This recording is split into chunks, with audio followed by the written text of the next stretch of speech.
오늘 우리에게 주신 하나님의 말씀은 에베소서 2장 1절부터 3절, 에베소서 2장 1절부터 3절 함께 읽겠습니다. 여러분도 죽은 사람들이었습니다. 여러분의 여러 잘못과 죄 때문이요. 한때 여러분은 여러 잘못과 죄 가운데서 살아갔습니다. 이 세상의 흐름을 따라서 공중을 지배하는 권력자를 따라서 불순종하는 자식들 가운데서 지금 활동하고 있는 영을 따라서 말입니다. 우리 자신들도 모두 한때는 그들 가운데서 우리 몸뚱이의 욕망에 이끌리며 지냈습니다. 그러면서 몸뚱이가 바라는 것을 또 생각 속에서 바라는 것을 실행했습니다. 그래서 우리는 날 때부터 다른 사람들과 마찬가지로 진노의 자식들이었습니다. 아멘. 우리가 먼저 1장에 있는 내용을 잠깐 살펴보면요. 1장 후반부에 사도 바울이 에베소 교인들을 위한 기도의 제목을 공개했습니다. 그 기도의 내용이 18절부터 나와 있는데 하나님께서 마음의 눈을 밝게 하셔서 첫 번째는 부르심이 갖게 하는 희망이 무엇인지, 도대체 어떤 희망을 우리에게 주시려고 우리를 불러주셨는지를 알았으면 좋겠다. 그리고 두 번째는 뭐죠? 성도들에게 하나님이 물려주실 상속의 영광이 얼마나 풍성한지를 알았으면 좋겠다. 그리고 세 번째로는 19절에 있는 말씀인데 우리한테 나타내신 하나님의 능력이 얼마나 엄청나게 큰가, 이걸 여러분들이 좀 알았으면 좋겠다. 결국 우리 신앙생활의 목표는 하나님을 알아가는 건데 그 무엇을 알아가느냐, 그 구체적인 것 세 가지를 이야기하고 있습니다. 그래서 만일 주변에 있는 사람들에게 당신이 신앙생활을 통해서 얻게 된 것, 알게 된 것, 혹은 새롭게 깨닫게 된 것이 무엇입니까? 라고 물어보면 이 세 가지에 대한 해답을 우리가 가지고 있어야 되죠. 그래서 다른 사람에게 이야기해 줄 수 있어야 됩니다.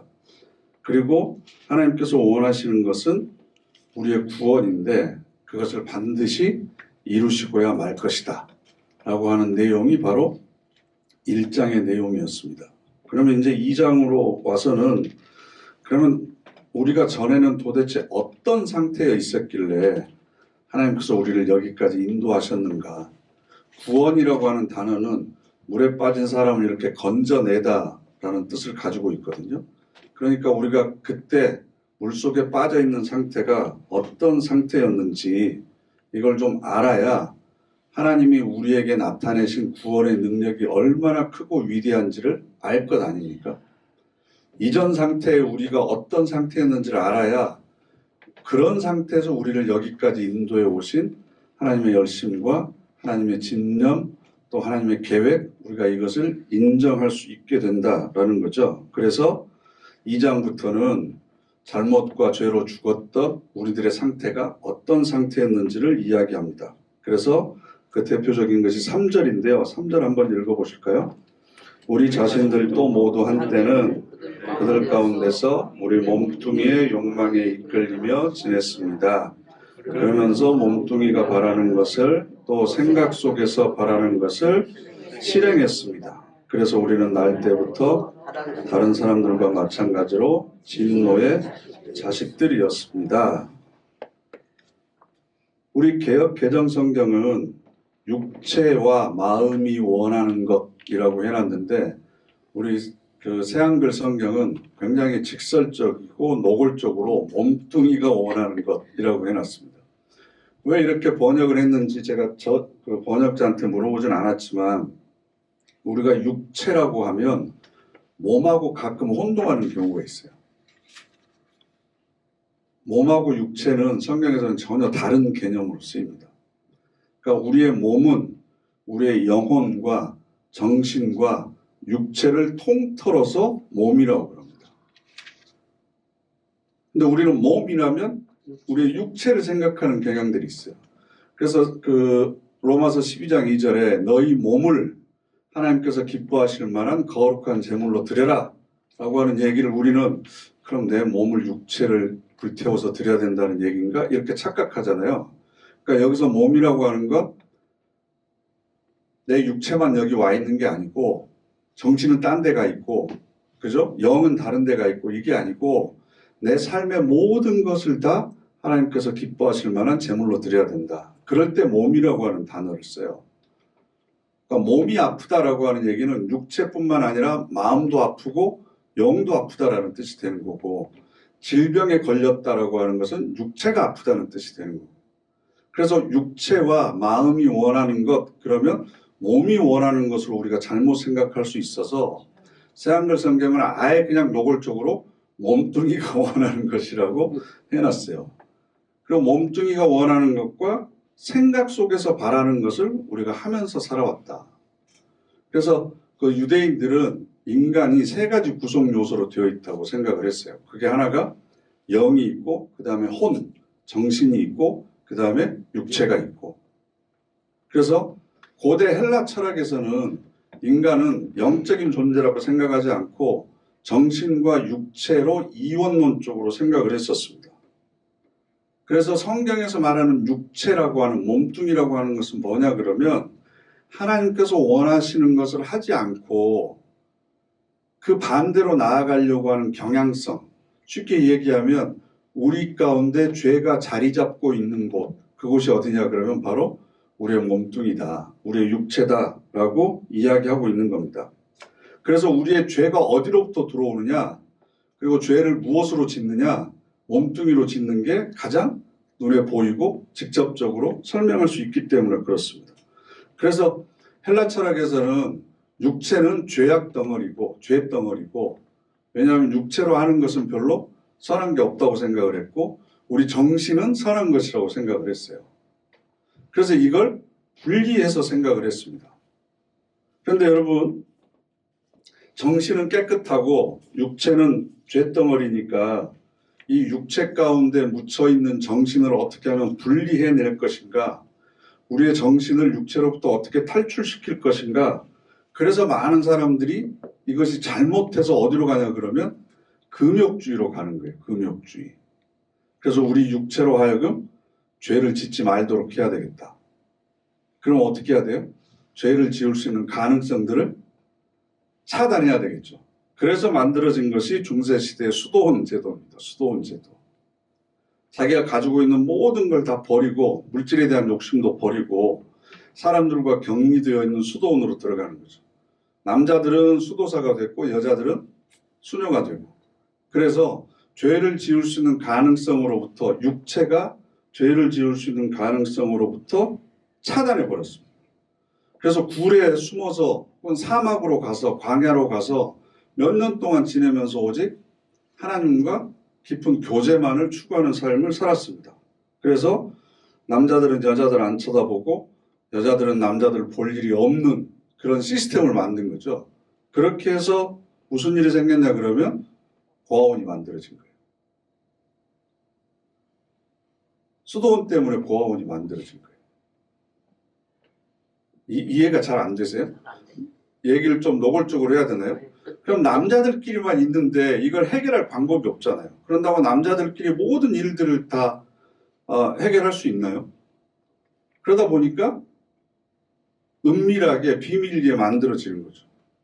그럼 애비가 누구인지 얘기할 수가 없잖아요. 그럼 애는 낳아야 되잖아요. 그럼 부모 없는 자식들이 만들어지는 거예요. 그래서 사실은 수도원 때문에 고아원이 최초로 생긴 거예요. 그러니까 인간의 죄성이라고 하는 게 죄를 지을 수 있는 가능성을 차단해버리면 죄를 안 지었겠지라고 생각을 했는데 그게 아니라는 거죠. 비근한 예로 우리나라에도 부모님이 돌아가시면 옛날 그 사대부 집안 양반 집에서는 그 묘지 옆에다가 3년 동안 초막을 짓고 거기서 살았잖아요. 근데 3년 동안 집에 한 번도 안 들릴 가능성이 있을까요? 없을까요? 없어요. 그러면 부모님 묘소를 3년 동안 옆에서 지켜야 되는데 안 지키고 밤에 몰래 집으로 들어온단 말이에요. 그럼 사람들이 그걸 모르죠, 처음에는. 근데 어떻게 알아요? 3년인데. 임신을 하는 거죠, 임신을. 그러면 양반집에서 옛날 유교에서 충과 효는 그 시대나 사회를 받쳐주는 굉장히 큰 기둥이었는데 내가 부모의 묘를 지키지 않았다는 건 엄청나게 큰 죄를 지은 거예요. 근데 그것보다 아내가 부정을 해서 임신을 하게 됐다는 게 훨씬 더 가벼운 거죠. 이해가 되세요? 그럼 아내를 죽이는 거예요. 부정을 저질렀다고. 죄가 더 커지네. 그러니까 죄를 덮기 위해서 또 다른 더 큰 죄를 짓는데 그러면서도 인간이 가지고 있는 죄성이라고 하는 것을 제도나 법에 의해서 규정할 수 있다라고 생각하는 것, 이것이 틀렸다는 것을 인정하지 않습니다. 그러면서 우리는 더 계속해서 형법을 더 강화시키고 사형을 하느냐 마느냐 이런 것 가지고 논쟁을 하는데 더 큰 문제의 원인을 우리가 모르고 있는 거죠. 그럼 여기서 우리가 질문을 해봐야 되는 게 그러면 우리 몸뚱아리가 원하는 거나 우리 생각이 원하는 게 그럼 전부 다 죄냐? 굉장히 중요한 문제거든요. 전도서를 보면 전도서 2장 24절 제가 읽어드릴게요. 사람이 먹고 마시며 수고하는 것보다 그의 마음을 더 기쁘게 하는 것은 없나니 내가 이것도 본즉 하나님의 손에서 나오는 것이로다. 사람이 먹고 마시고 수고하고 그것보다 그것을 통해서 대가를 얻고 그리고 그것을 기뻐하고 즐거워하는 것, 이건 전부 다 솔직히 얘기하면 몸뚱아리를 만족시키는 거잖아요. 근데 이것도 하나님의 손에서 나오는 거다. 뿐만 아니라 5장 18절에는 이런 말씀도 있습니다. 사람이 하나님께서 그에게 주신 바 그 일평생에 먹고 마시며 해 아래에서 하는 모든 수고 중에서 낙을 보는 것이 선하고 아름다움을 내가 보았나니 그것이 그의 몫이로다. 그러니까 우리 몸뚱이가 원하는 잘 먹고 건강하고 편하게 살면서 자식들을 낳고 그렇게 행복하게 사는 것, 이게 하나님께서 우리 모두에게 허락해 주신 분복이라는 거죠. 분복이라고 하는 것은 태어날 때부터 하나님께서 우리에게 허락해 주신 복이다라는 의미입니다. 그러니까 우리도 자녀를 키워보지만 부모의 가장 큰 기쁨이 뭐예요? 공부 잘하는 것도 기쁘고 출세하는 것도 기쁘고 효도하는 것도 기쁘지만 내가 부모로서 자식에게 뭔가를 해줄 수 있다는 게 사실 가장 큰 기쁨이잖아요. 그죠? 내가 뭔가를 줄 수 있다는 게. 그래서 해줘야 되는데도 못 해주는 게 가장 큰 아픔이지 사실은. 그것에 대해서 자식이 알아주냐 뭐 다시 되돌려 주냐 그건 둘째 문제고 내가 그래도 부모가 부모로서 뭔가 해줄 수 있다는 것 자체 그리고 뭔가 부모가 될 수 있다는 것 자체도 감사한 거죠. 그래서 부모가 자식을 낳는 것 같지만 사실은 자식이 부모를 낳기도 해요. 자식이 안 태어났으면 우리가 부모가 안 되잖아요. 그러니까 사실 자식 때문에 내가 아버지가 된 거거든요. 그러니까 내가 아들을 낳은 것도 되지만 아들도 나를 아버지로 만든 거거든요. 그러니까 내가 아버지가 될 수 있도록 만들어주고 아버지로서 뭔가를 하는 기쁨을 주고 이것 자체가 기쁨이고 행복인 거죠. 그러니까 하나님께서 우리를 만드셨을 때 사탄하고 싸우는데 천사가 부족해서 우리 대신 싸우게 만들려고 우리를 만드신 것도 아니고 우리 만들어가지고 뭔가 얻으려고 만드신 게 아니라 하나님이 아버지가 되시는 것만으로도 기쁘고 행복하신 거고 하나님이 우리에게 뭔가를 베풀어 주실 수 있다는 것 그리고 하나님께서 만들어 주신 이 천지의 이 모든 세계에서 우리가 행복하게 살아가는 모습을 보는 것만으로도 하나님께서는 기뻐하시는 거죠. 어떤 목적이 있어서 그런 게 아니고. 그런데 인간이 죄를 짓게 되면서부터 육체가 요구하는 것들이 거꾸로 우리를 움직이기 시작한 거예요. 돈이 인간이 살아가는데 필요한 것인데 인간이 돈에게 끌려다니는 삶을 살게 되는 거죠. 물질은 우리 삶에 필요한 일부분인데 이 물질이 우리 모든 삶을 다 움직이고 조종해요. 돈을 얼마나 더 벌 수 있느냐, 얼마나 더 많은 것을 내가 얻을 수 있느냐에 따라서 인간관계를 맺는 것도 달라지고 그 사람의 소유에 따라서 내가 그 사람을 대하는 태도도 달라지고 모든 것들이 다 좌지우지 되어버리는 거죠. 그럼 이것이 어디에서부터 잘못되었을까?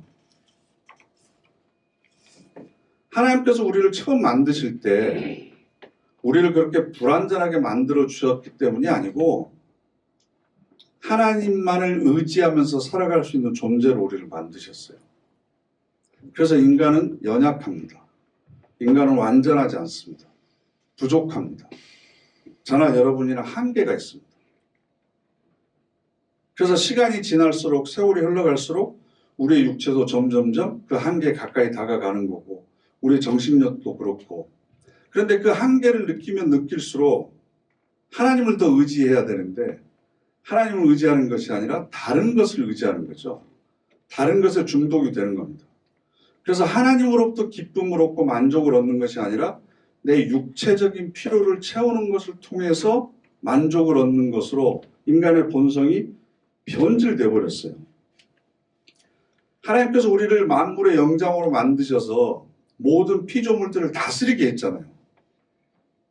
다스림의 대상에게 우리가 오히려 지금 종노릇을 하고 있는 게 돼버린 거죠.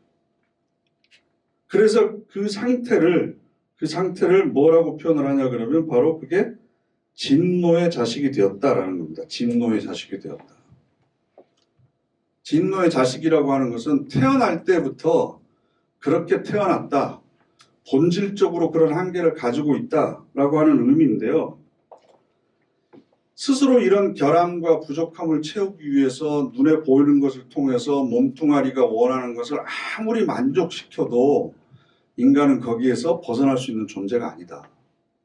그걸 통해서 만족을 얻을 수 있는 존재가 아니다 라고 하는 것을 성경은 계속 강조하는 겁니다. 그래서 진노의 자식들이라고 했는데 그 사도 바울은 스스로를 뭐라고 그랬어요? 만삭되어 나지 못한 자, 팔싹둥이 같다고 그랬고 하나님과 원수된 자라고 그랬어요. 그러니까 우리가 본능적으로 하나님께서 원하시는 것을 싫어하는 삶을 계속해서 살아간다는 거죠. 그런데 원래는 우리 성품 안에 하나님의 형상이 담겨져 있거든요. 그래서 제가 언젠가 말씀드렸지만 신생아 반응성 울음이라는 거 말씀드렸죠. 신생아들 이렇게 모아놓은 데서 한 아이가 울면 다른 애들도 이렇게 따라서 울잖아요. 그래서 제일 잘 우는 아이를 따로 데리고 가서 아이가 우는 소리를 녹음을 했어요. 이 애가 우는 소리. 순이라고 그럽시다. 순이. 순이 이름 없죠? 순이가 우는 소리를 녹음을 했어요.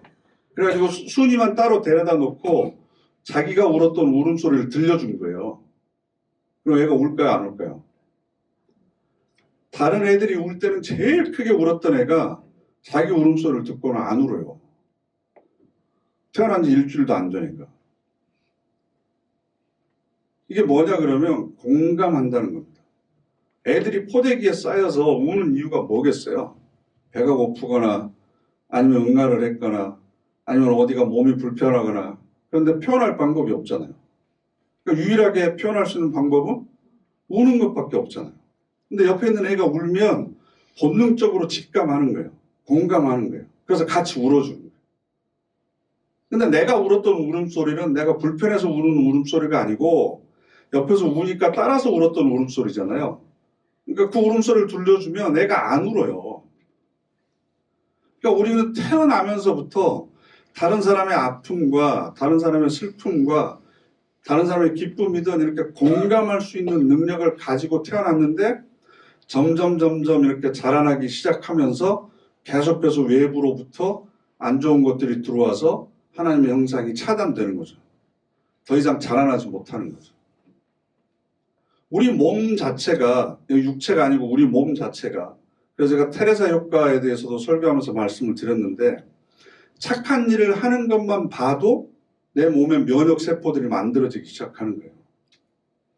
내가 선한 일, 남을 위해서 봉사를 하면 나도 모르는 사이에 내 몸이 더 건강해지는 거예요. 어깨 결리는 게 낫고 만성 두통이 해결이 되고 스스로 건강한 몸이 되는 거예요. 하나님께서 우리를 그렇게 만들어 주셨단 말이에요. 그런데 그것이 점점 자라면서 우리 안에 죄악된 본성들이 더 크게 자리를 잡기 시작하니까 그 선한 하나님의 형상이 점점점 오그라드는 거죠. 쪼그라드는 거죠. 그래서 길을 펴지를 못하는 거죠. 그래서 그런 세월을 60년 이상 살다 보면 옆에서 울어도 그런가 보다. 남이 잘 됐다 그러면 같이 잘 되는 게 아니라 배가 아프고 오히려 반대 현상이 일어나고, 그죠? 남이 잘 됐다 그러면 앞에서는 잘했다 그러면서 속으로는 약간 좀 약오르면서 저거 언젠가 한번 넘어져야 될 텐데 그런 생각도 들고, 그만큼 우리의 본성이 왜곡되고 뒤틀려 있다라는 겁니다. 그래서 우리가 죄라고 하는 유전자가 그만큼 우리 내면에 깊이 침투해 있다. 그래서 사실은 양심적이고 상식적인 수준의 삶도 우리가 잘 살아내지 못하고 있습니다. 그런데 성경은 세상 사람들이 이야기하는 사회적인 통념, 그 상식 수준이 아니라, 그리고 우리 마음속에 있는 양심의 수준이 아니라 더 높은 기준을 우리한테 요구하고 있거든요. 지나가는데 그 연약한 여자가 남자한테 맞고 있어요. 그럼 어떻게 해야 돼요? 여러분의 양심은 뭐라고 시킵니까? 도와줘야죠. 어떤 방법이든지. 대신 소리를 질러주든지 경찰을 부르든지 아니면 다른 사람의 도움을 청하든지. 그죠? 그런데 성경이 우리에게 요구하는 건 뭐예요? 가서 대신 맞아주라는 거잖아요. 오른뺨을 때리면 왼뺨을 돌려대라는 거잖아요. 제가 이 얘기하면 웃잖아요. 왜냐하면 어차피 나는 그거 못할 거 아니까. 나는 그거 안 될 거 아니까. 빌립보서 2장 한번 찾아보실까요? 예배소서 다음에 빌립보서 2장 5절부터 8절까지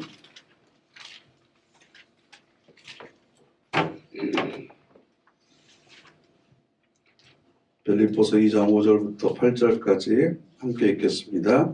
여러분은 서로 이 생각, 곧 그리스도 예수님 안에도 있던 생각을 품으십시오. 예수님은 하나님의 모습을 지니셨지만 억지를 쓰지 않으셨네.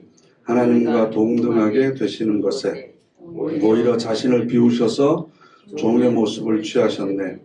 사람의 모양을 띠고 태어나시니 생김새로 볼 때 여느 사람과 마찬가지셨네. 자신을 낮추셔서 죽기까지 순종하셨네. 십자가에서 죽기까지. 아멘. 그래서 예수 그리스도의 생각을 품어라. 근데 예수님의 생각은 어떤 거죠? 억지 쓰지 않았어요. 뭐에? 하나님과 동등하게 되시는 것을. 그러니까 자기를 높이려고 억지 쓰지 않았다는 거예요. 그 다음에 자기를 비웠어요. 종의 모습을 취했어요. 그리고 8절에 자기를 낮추셔서 죽기까지 순종하셨어요. 십자가를 지기까지. 이걸 우리가 배워야 된다. 그래서 그렇게 살아야 된다. 그러면 무엇을 하는데 이런 태도를, 이런 생각을 해야 되느냐? 우리가 세상에 나가서 불신자들을 만나고 하나님 모르는 사람들을 만날 때 우리가 스스로를 비우고 낮춰서 죽기까지 순종해야 되느냐? 그런 얘기가 아니고요. 2장 1절부터 빌립보서 2장 1절 읽어보실까요? 그러므로 그리스도님 안에서 여러분이 용기를 얻고 사랑의 위로를 받고 성령님이 이루시는 사귐을 가지고 서로 가엾게 여기거나 애처롭게 여기는 마음을 품고 있다면, 그렇다면 여러분은 내 기쁨을 완전하게 해주십시오. 같은 것을 생각하고 같은 사랑을 품고 같은 마음이 되고 같은 목적을 생각함으로써요. 무슨 일이든지 이기적인 야망이나 분수에 넘치는 헛된 생각에 기초해서 하지 마십시오. 도리어 낮은 자세로 다른 사람이 자신보다 더 위에 있다고 여기십시오. 아멘. 1절 보세요. 우리가 무슨 일을 할 때 그리스도의 생각과 태도를 배워야 된다고요? 사랑의 위로, 성령께서 이루시는 사귐, 서로 가엾게 여기고, 즉 서로를 섬기고 애초롭게 여기는 마음, 동정심을 가지고 서로 구제하고 하나님의 일을 할 때 무슨 마음을 품어야 된다고요? 그리스도가 십자가를 지는 마음으로 해야 된다라는 겁니다. 교회 안에서 어떤 봉사든 섬김이든 어떤 사귐이나 교제든 어떤 모임이든 우리 모두가 가져야 될 태도는 예수 그리스도가 순종해서 십자가를 지는 마음으로 해야 된다. 뭐 당연한 얘기 아닙니까? 그런데 우리는 윤리적으로 도덕적으로 내가 지금 하고 있는 일이 이타적인 일이다. 혹은 다른 사람을 위한 착한 일을 하고 있다라고 생각하면 내가 굉장히 잘하고 있다라고 착각합니다. 그래서 내가 예를 들어서 교회에서 지금 봉사활동을 하고 있는데 열심히 섬기고 있는데 그것에 대해서 누가 반대하면 굉장히 화를 냅니다. 내가 지금 하나님의 일을 하고 있고 나를 위해서 하는 것이 아니라 내 시간과 내 물질과 내 건강과 이런 것들을 써가면서 지금 다른 사람을 위해서 일을 하고 있는데 당신이 뭔데 나에 대해서 이래라 저래라 해? 하는 겁니다. 그러다 보니까 뭐가 생기냐 그러면 3절 말씀 이기적인 야망, 분수에 넘치는 헛된 생각 이런 것들을 하는 거죠. 예수님께서 세상적인 윤리 기준보다 더 높은 차원의 일들을 하셨잖아요. 복음을 전하고 구원을 받을 수 없는 사람들을 직접 찾아가시고 죄인들과 어울리시고 이건 윤리적이고 상식적인 차원을 훨씬 뛰어넘는 일을 하신 거예요. 그럼에도 불구하고 비방을 받았어요. 모함을 당했어요. 그랬으면 우리는 어떻게 하죠? 만일 내가 그렇게 착한 일을 하고 하나님의 일을 했는데 사람들이 나에 대해서 비방을 하거나 모함을 하면 우리는 어떻게 대처하죠? 이것들이 내가 누군 줄 알고 내가 이러고 있으니까 뭘로 보이나 막 이러면서 그런데 예수님께서는 어떻게 하셨어요? 십자가를 지셨어요. 이걸 배워야 된다라는 겁니다. 이걸 배워야 됩니다. 그런데 우리는 그 수준까지 못 올라가는 거예요. 갈라디아서 5장 말씀 한번 찾아보실까요? 고린도전서 앞으로 넘기셔서 고린도전서 6장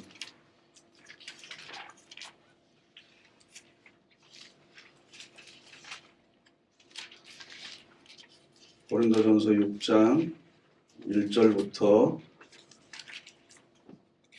7절까지 함께 읽겠습니다. 여러분 가운데서 누군가가 다른 사람한테 시비거리가 있을 때 어떻게 합니까? 성도들 앞이 아니고 불의한 사람들 앞에서 함부로 판결을 받으려고 합니까?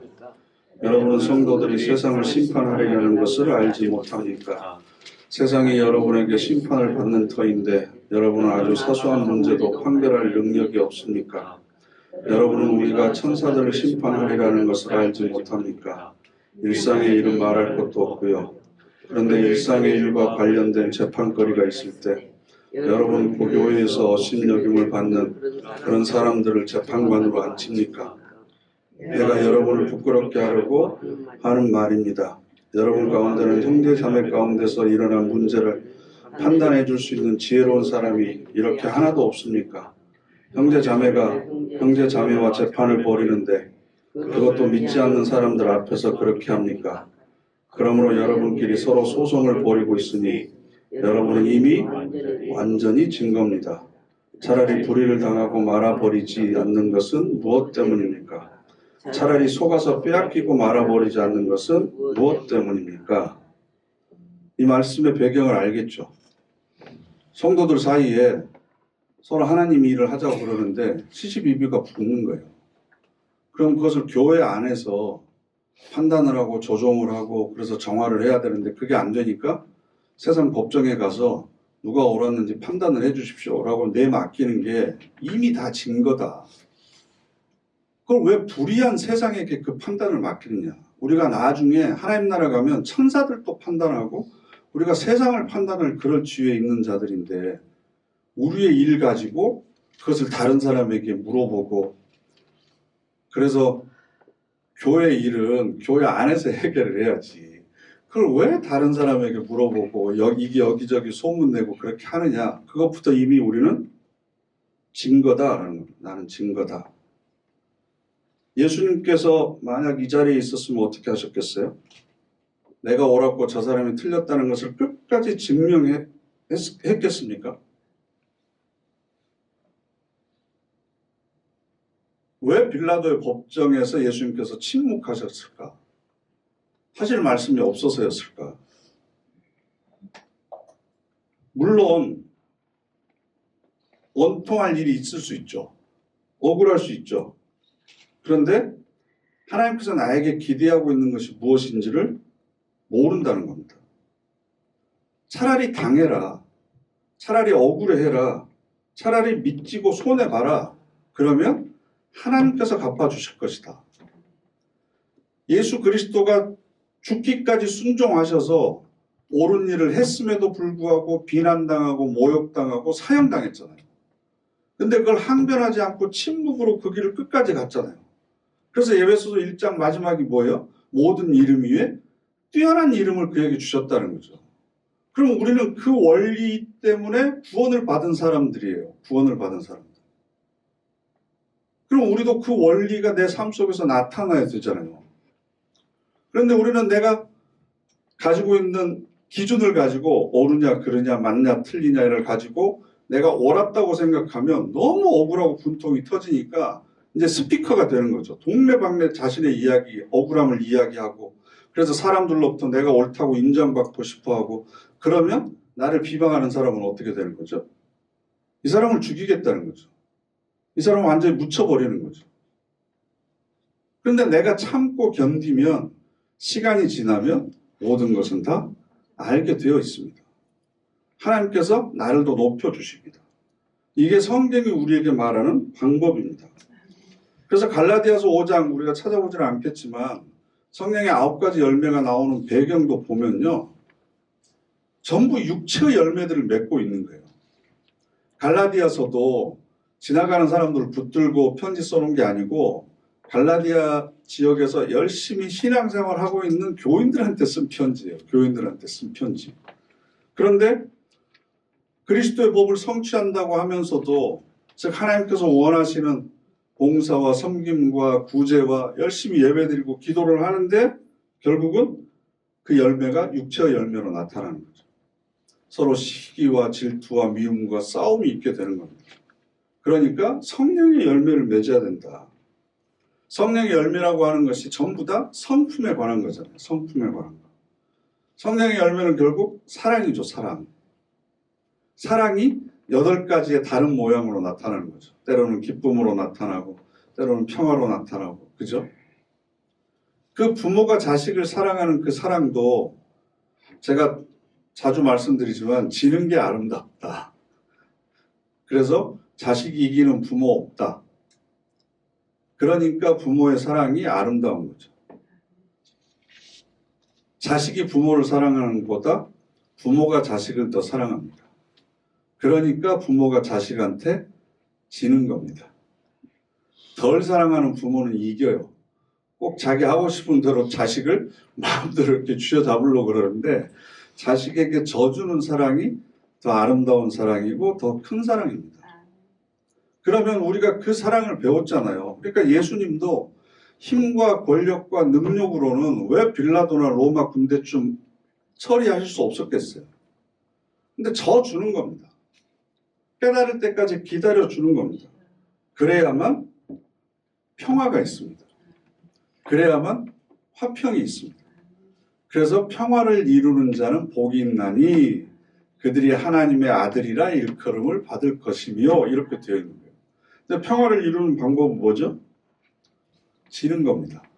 지는 거. 이제 조금 우리가 성숙해져서 달라고 그러면 한 번은 줘요. 아 그래 내가 권사니까 그래 2번까지는 내가 준다. 근데 3번 달라고 그러면 내가 너 한번 두고 보자 이 악물면서 그래 3번까지는 내가 해준다. 그래놓고 4번째 되면 어떻게 되죠? 폭발하죠. 이것이 보자 하니까 보자기로 보이나 뭐 어쩌고저쩌고 그러면서 그런 얘기들 하는데 그럼에도 불구하고 계속해서 주는 것이 사랑이다. 시집간 딸이 친정 가면 뭐라고 그러죠? 도둑. 도둑, 니은 그러잖아요. 친정 가면 집에 있는 거 다 좋은 거 가져간다. 우리 속담에 친정에 온 딸이 아버지 턱까지 달라고 그런다는 속담이 있어요. 등잔바지 하겠다고. 나중에 가져갈 게 없으니까 아버지 턱까지 뽑아서 가져가려고 그러는 게 딸들이다. 딸 욕하려고 그런 게 아니고요. 그만큼 내어주고 자기를 희생하고 버리는 것이 사랑이다. 그럴 때 부모의 사랑이 자식에게 감동을 주는 거고 삶의 변화를 일으키듯이 성경에서 우리에게 말하는 게 뭐냐 그러면 달라고 그러면 다 줘버려라. 옳다고 그러면 박수 쳐줘라. 네?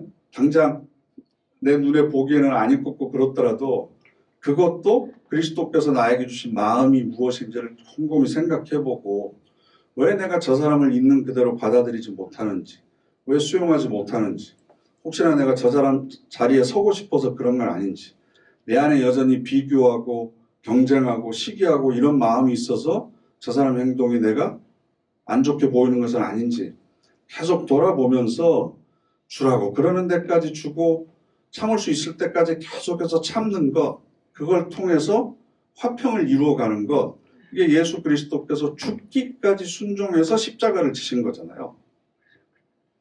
근데 우리는 이런 얘기하면 별로 심각하게 받아들이지 않습니다. 왜냐하면 내가 할 수 있는 건 아니니까 그냥 그건 쓰여진 얘기고 그냥 그렇다는 얘기지 내가 그걸 어떻게 하겠습니까? 라고 우리는 스스로 문을 닫아버립니다. 옳고 그르고 판단하는 것은 누구나 다 할 수 있습니다. 잘한다 못한다 누구나 다 이야기할 수 있습니다. 거기서 중요한 건 하나님과 그 사람과 화해시키는 것. 예수님께서 그 억울한 상황에서 아무 변명도 하지 않고 채찍에 맞고 십자가에 달려 죽으신 이유가 하나님과 자기를 죽인 로마 병사들과 유대인들 사이를 화목하도록 하기 위해서 그렇게 모든 것을 참으신 거잖아요. 그럼 내가 집에서 남편에게, 아내에게 혹은 자녀에게, 부모에게 억울한 일을 당하더라도 내가 참는 건 바보라서 참는 게 아니고 하나님을 믿는 나 때문에 이 사람들과 하나님과의 관계가 더 멀어질까 봐 하나님과 더욱더 화목해질 수 있도록 하기 위해서 내가 참는 거죠. 교회 안에서도 내가 참는 것은 나보다 영적으로 덜 자란 사람들이, 미숙한 사람들이 혹시나 내가 옳고 너는 틀렸다라고 이야기하는 걸 통해서 하나님과 사이가 더 멀어질까 봐 하나님과 더욱더 깊어지도록 하기 위해서 내가 참아주고 기다려주고 인내하는 거죠. 이게 바로 제사장으로서의 사명을 갖고 우리가 살아가는 겁니다. 그래서 하나님과 내가 화목해지고 나를 알고 있는 사람들이 하나님과 화목한 사이가 되도록 하는 것. 그건 하나님의 아들들, 하나님의 딸들만이 할 수 있는 일이기 때문에 화평케 하는 자는 복이 있나니 그들이 하나님의 아들이라 일컬음을 받을 것이다. 라는 이야기가 거기에 있는 겁니다. 그래서 내가 지금 참는 건 내가 자존심이 없어도도 아니다. 그러는 과정을 통해서 내가 그리스도의 성품을 닮아가고 하나님의 인격을 배우고 그래서 점점 순화되어져 가는 거죠. 그러니까 지금 우리가 본질상 진노의 자식들이었는데 공중의 권세 잡은 자의 영에 의해서 지배를 받았던 상태였는데 거기서 우리가 구원을 받아서 하나님의 성품, 그리스도의 인격에 이르기까지 먼 그 여정을, 영적 여정을 지금 가야 되는 거예요. 그럼 나는 지금 여기서 출발해가지고 어느 정도 와 있는지, 그걸 쉽게 얘기하면 어느 정도 참을 수 있는 사람이 됐고, 어느 정도 수용해주고, 그냥 침묵 가운데 하나님만을 의식하면서 살아갈 수 있는 사람으로 변했는지. 그래서 예수 그리스도께서 죽기까지 순종하셨다. 순종만 하실 뿐만 아니라 스스로 십자가를 지셨다. 그것의 의미가 무엇인지, 그러면 내가 신앙생활하거나 일반 관계 속에서 어떤 태도를 선택해야 되는지 그걸 매일매일 여러분들 물어보시고 하나님으로부터 칭찬받는 그런 저와 여러분 되시기를 간절히 바랍니다. 아멘. 기도하겠습니다.